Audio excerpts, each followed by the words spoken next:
Hello student, आप सभी का स्वागत है Ajit BSc classes YouTube channel पर।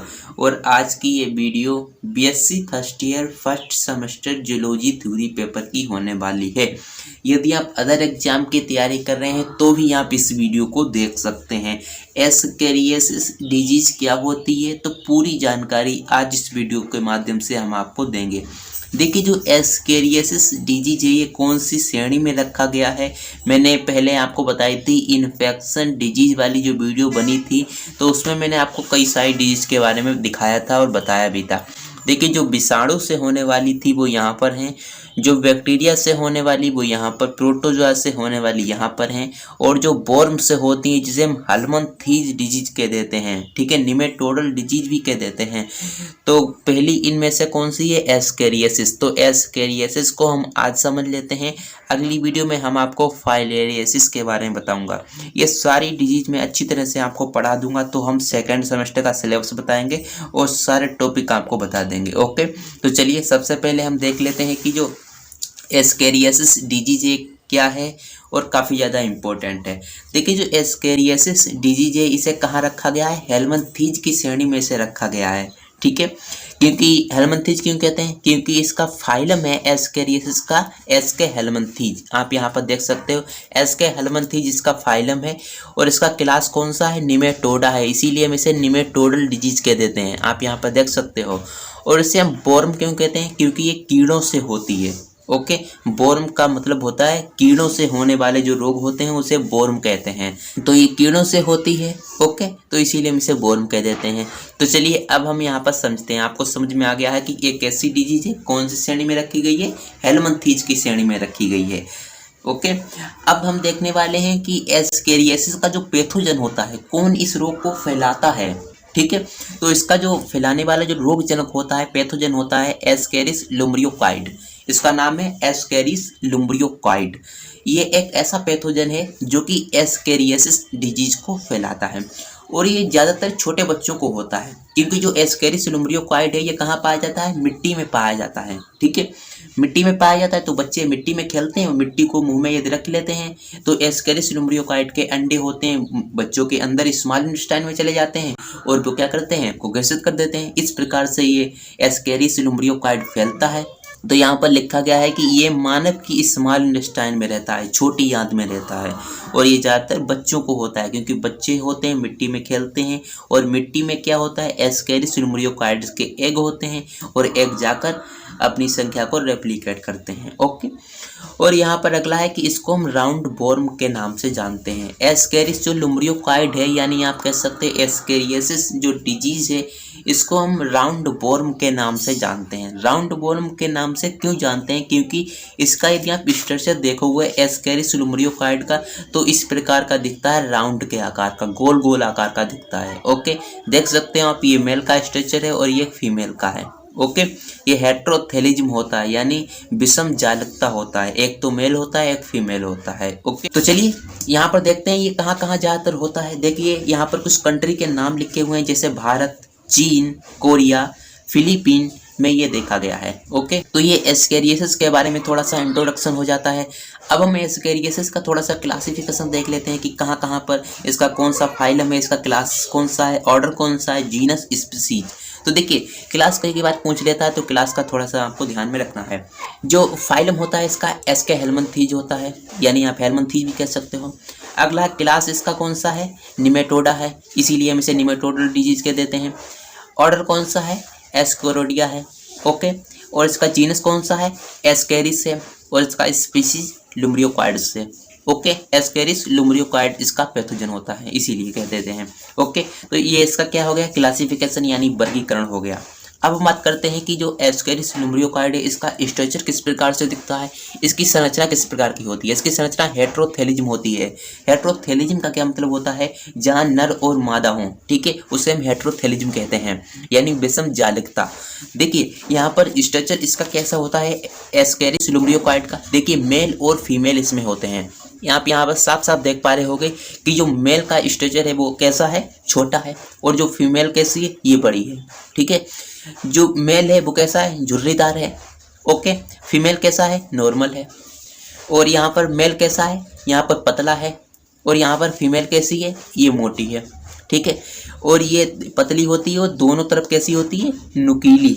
जो मेल का स्ट्रक्चर है वो कैसा होता है, दोनों तरफ नुकीला होता है और ऊपर की ओर इसका माउथ होता है। ओके, और यहाँ पर यदि फीमेल में देखें, फीमेल में भी ये ऊपर से भी गोल होती है, नीचे से भी गोल होती है, और यहाँ पर क्या होता है, जो इसका माउथ होता है वो कैसा होता है, गोल होता है इस फीमेल का, ठीक है, और ऊपर की ओर उपस्थित होता है। तो इस प्रकार का ये एस्केरिस लुम्ब्रियोकाइड का स्ट्रक्चर होता है, जिसे हम राउंड बॉर्म कह देते हैं, क्योंकि ये गोल गोल आकार का दिखाई देता है। ओके, चलिए अब हम इसके बारे में थोड़ा सा देख लेते हैं, किस प्रकार की इसकी लंबाई है, किस प्रकार का ये दिखता है, ठीक है। देखिए, जो इसकी संरचना होती है हेटेरोथैलेजम होती है, दो होते हैं, एक तो मेल एक फीमेल। देखिए, मेल की जो लंबाई होती है 15 से 30 सेंटीमीटर इसकी लंबाई होती है, मेल की छोटी होती है फीमेल से, देख सकते हो। और यहाँ पर इसका जो व्यास होता है 2 से 4 माइक्रोमीटर होता है। देखिए, जो मेल होता है वो लंबा होता है, बेलनाकार, सफ़ेद होता है, चमकीले रंग का, केंचुए के समान दिखाई देता है। जैसे आपने केंचुआ देखा हुआ उसके समान ये दिखाई देता है। दोनों सिरे इसके नुकीले होते हैं, शरीर पर ब्रैंकिल्स पाई जाती हैं। ओके, और शरीर के चारों ओर कैसी होती है, क्यूटिकल की मोटी परत चढ़ी हुई होती है मेल के ऊपर, ठीक है। और यहाँ पर अगला है कि मुख कैसा होता है, तिकोना होता है, ठीक है, मुख इसका तिकोना होता है और अग्रसिरे पर उपस्थित होता है, और ऊपर देख सकते हो आप यहाँ पर, ठीक है, तिकोना होता है इसका मुख। अब हम बात करने वाले हैं फीमेल। फीमेल कैसी होती है, देखिए, फीमेल जो होती है वो मेल से लंबी होती है, ठीक है, मादा जो होती है वो लंबी और मोटी होती है, और इसकी लंबाई कितनी होती है, 20 से 40 सेंटीमीटर इसकी लंबाई होती है फीमेल की, देख सकते हो आप यहाँ पर इस स्ट्रक्चर में। ओके, तो इस प्रकार की ये होती है फीमेल। अब हम इसके व्यास की बात करें, जो फीमेल है इसका जो व्यास होता है 3 से 6 सेंटीमीटर होता है फीमेल का। देखिए, अब हम बात करने वाले हैं लाइफ साइकिल ऑफ एस्केरिस लुम्ब्रियोकाइड। यदि हम एस्केरिस लुम्ब्रियोकाइड जो पैथोजन है इसकी यदि हम जीवन चक्र के बारे में देखें कि इसका जीवन चक्र कितने होस्ट में कंप्लीट होता है, तो ये एस्केरिस लुम्ब्रियोकाइड का जो जीवन चक्र है वो सिर्फ एक ही होस्ट में कंप्लीट होता है, और वो होस्ट कौन सा है, ह्यूमन है। एक ही होस्ट में हो रहा है, इसीलिए हम इसे मोनोजेनेटिक कहते हैं। 2 होस्ट में पूरा होता है यदि किसी भी पैथोजन का, तो उसे हम डाइजेनेटिक कहते हैं। ओके, तो ये 2 बातें आपको पता होनी चाहिए। अब हम बात करने वाले हैं इसका जो लाइफ साइकिल है वो किस तरह से कंप्लीट होती है। लाइफ साइकिल यहाँ पर हमने पूरी की पूरी बना के रखी है। देखिए, जब कोई इफेक्टिव ह्यूमन एस्केरिस लुम्ब्रियोकाइड से जो ग्रसित यानी एस्केरियस से जो ग्रसित व्यक्ति होता है, तो जब वो स्टूल पास करता है तो उसके स्टूल में एक तो फर्टिलाइज एग्स आते हैं जो कि मैच्योर होते हैं, परिपक्व होते हैं। ओके, और जो यहाँ पर आते हैं अनफर्टिलाइज एग्स, अनिषेचित अंडे आते हैं, उन्हें हम अनमेच्योर कहते हैं, यानी वो पूरी तरह से परिपक्व नहीं होते हैं। जो मैच्योर होते हैं वो तो आगे की प्रक्रिया शुरू कर सकते हैं, और जो अनमेच्योर होते हैं वो क्या करते हैं, आगे की प्रक्रिया शुरू नहीं कर सकते हैं, वो नष्ट हो जाते हैं। ओके, तो ये बात आपको पता लग गई है। जो इससे एस्केरियोसिस रोग से जो ग्रसित व्यक्ति होता है उसके स्टूल में एक फर्टिलाइज एग्स आते हैं और साथ में अनफर्टिलाइज एग्स आते हैं। फर्टिलाइज एग्स आगे की प्रक्रिया शुरू कर सकते हैं, और अनफर्टिलाइज एग्स जो होते हैं वो आगे की प्रक्रिया शुरू नहीं कर सकते हैं। देखिए, जो फर्टिलाइज एग्स होते हैं, निषेध जो अंडे होते हैं, वो जब थोड़ा सा अपना आकार चेंज कर देते हैं, थोड़ा सा अपना आकार चेंज करते हैं, जो फर्टिलाइज एग्स यहाँ पर उपस्थित हैं, जब आकार चेंज करते हैं तो उसे मोल्टिंग फर्स्ट कहते हैं। आकार चेंज किया, मोल्टिंग फर्स्ट से हमने कह दिया। अब थोड़ा सा और आकार चेंज किया इसने, ठीक है, मोल्टिंग फर्स्ट ने थोड़ा सा और आकार चेंज किया तो उसे हम जुवेनाइल फर्स्ट कह देते हैं। और जुवेनाइल फर्स्ट कैसी स्टेज होती है, इन्फेक्टिव स्टेज होती है, ठीक है। कैसी स्टेज होती है जुवेनाइल फर्स्ट, इन्फेक्टिव स्टेज होती है। और जुवेनाइल फर्स्ट को हम क्या कह देते हैं, रेब्डिटिफॉर्म लार्वा कह देते हैं। क्या कह देते हैं, रेब्डिटिफॉर्म लार्वा। जुवेनाइल फर्स्ट कैसी स्टेज है, रेब्डिटिफॉर्म लार्वा, इसे हम कह देते हैं क्योंकि ये इन्फेक्टिव स्टेज होती है। और यहाँ पर अगला पॉइंट है कि जो मोल्टिंग फर्स्ट है, जुवेनाइल फर्स्ट यानी इन्फेक्टिव स्टेज में बदलने में कितना समय लगता है, 17 से 21 दिन लगते हैं। जब मोल्टिंग फर्स्ट होती है, ठीक है, फर्टिलाइज जो एग्स होते हैं वो थोड़े से चेंज हो जाते हैं तो उसे हम मोल्टिंग फर्स्ट कहते हैं। और मोल्टिंग फर्स्ट से जुवेनाइल फर्स्ट यानी इन्फेक्टिव स्टेज बनने में 17 से 21 दिन लगते हैं। फिर जो जुवेनाइल फर्स्ट होती है थोड़ा सा और आकार चेंज कर देती है, ठीक है, थोड़ा सा और आकार चेंज कर देती है तो उसे हम जुवेनाइल सेकंड कह देते हैं। ओके, अब जुवेनाइल सेकंड किसी भी सहायता से किसी भी सहायता से यदि हमारे खाने में पहुंच जाती है और खाना ह्यूमन खा लेता है तो क्या होता है, स्मॉल इंटेस्टाइन में जुवेनाइल सेकेंड स्टेज चली जाती है।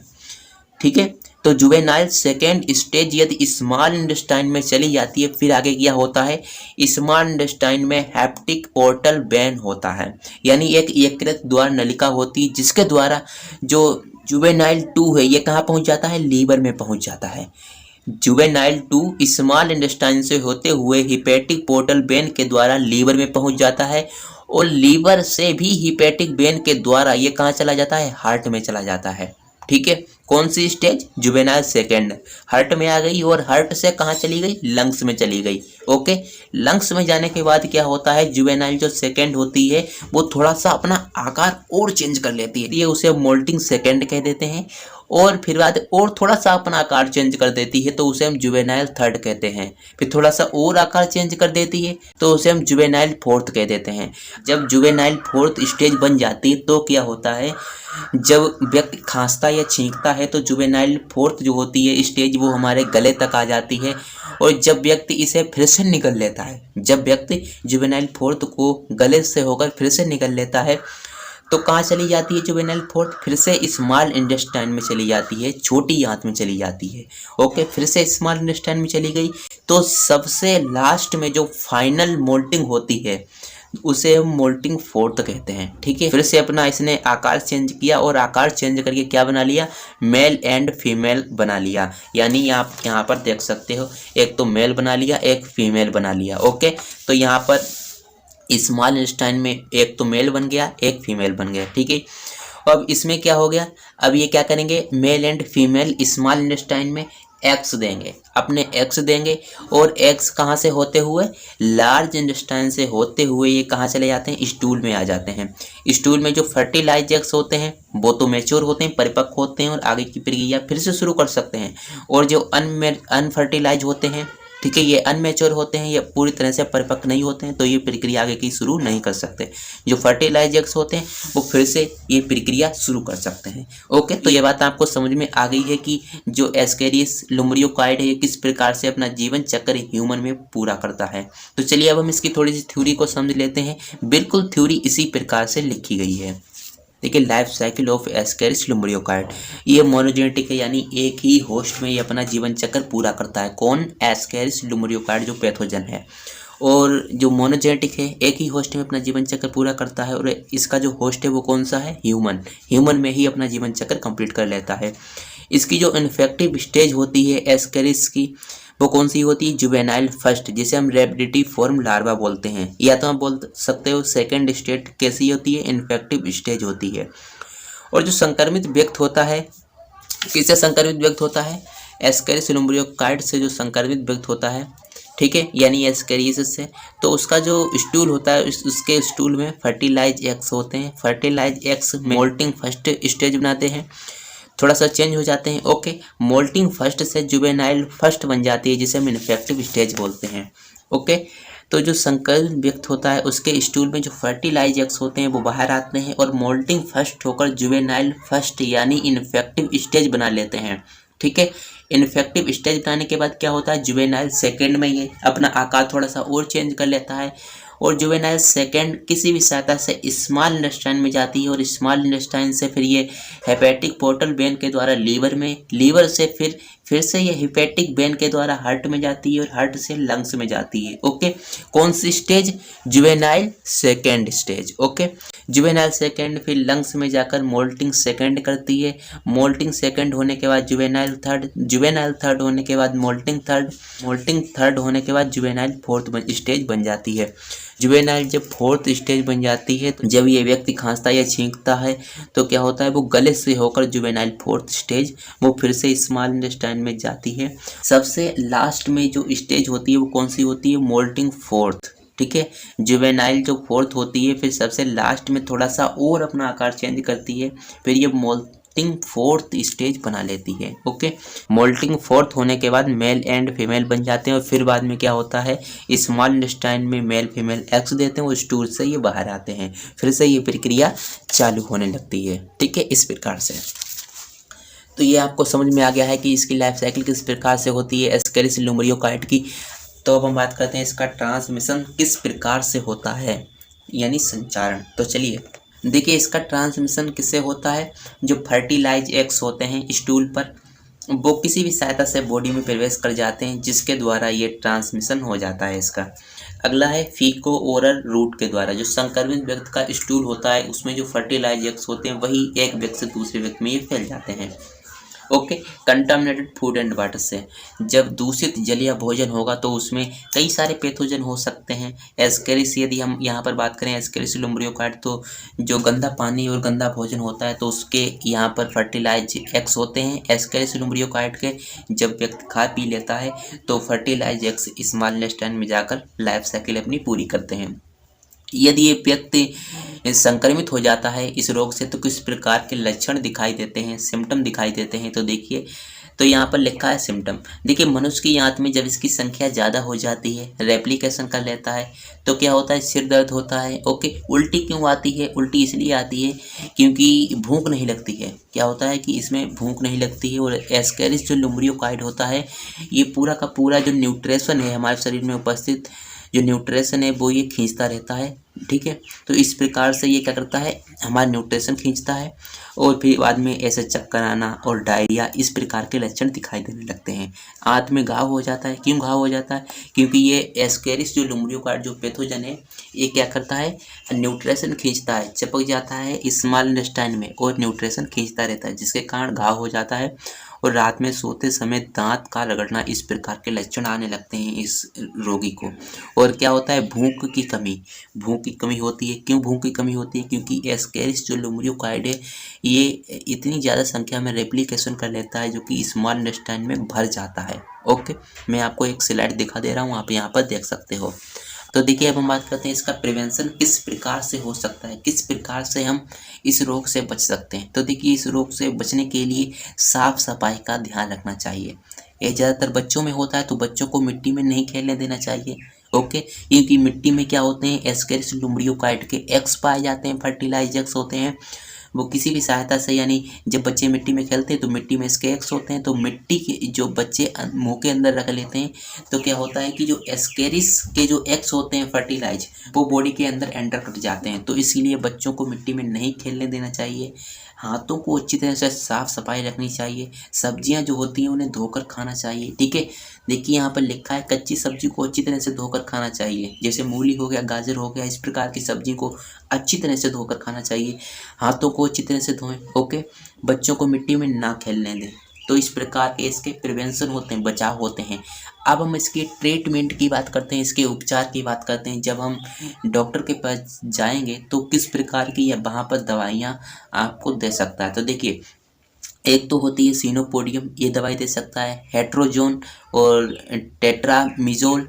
अगली है डेट्थीजाइन एंड टेट्राक्लोरोएथेन। इस प्रकार की यहाँ पर दवाई आपको मिल सकती है। तो ये इसका ट्रीटमेंट हो गया, प्रिवेंशन बता दिया, सिम्टम बता दिया, इसका लाइफ साइकिल बता दिया, ट्रांसमिशन बता दिया और इसका स्ट्रक्चर, क्लासिफिकेशन। ठीक है, तो ये सारी जानकारी मैंने इस वीडियो के माध्यम से आपको दे दी है। तो एस्केरियासिस क्या होता है आपको अच्छी तरह से समझ में आ गया होगा कि एस्केरियासिस जो डिजीज है ये किस प्रकार से फैलती है, क्या क्लासिफिकेशन है, क्या स्ट्रक्चर है, क्या लाइफ साइकिल है। ओके, तो चलिए एस्केरियासिस आज की वीडियो से मैंने आपको समझा दिया है किस प्रकार से एस्केरियासिस होता है और एस्केरियासिस डिजीज। आगे की वीडियो में हम आपको बताएंगे कि जो हाथी पांव रोग है, जो फाइलेरियासिस है, ये किस प्रकार से होता है। तो चलिए बने रहिए, वीडियो को लाइक कीजिए और जो लाल कलर से लिखा है सब्सक्राइब कीजिए ताकि मैं और वीडियोज आपको डालूं। ठीक है, तो उसकी नोटिफिकेशन आपको मिल जाए। यदि आप BSc first year first semester zoology theory paper की तैयारी बिल्कुल फ्री में करना चाहते हैं तो आप प्लेलिस्ट में जाइए और सभी वीडियोज़ को टॉपिक वाइज देखिए। वहाँ पर आपको सारी वीडियोज़ की जो प्लेलिस्ट है वो बनी हुई है। ठीक है, तो चलिए अब मिलते हैं अगली वीडियो में। जब तक के लिए जय हिंद, जय भारत।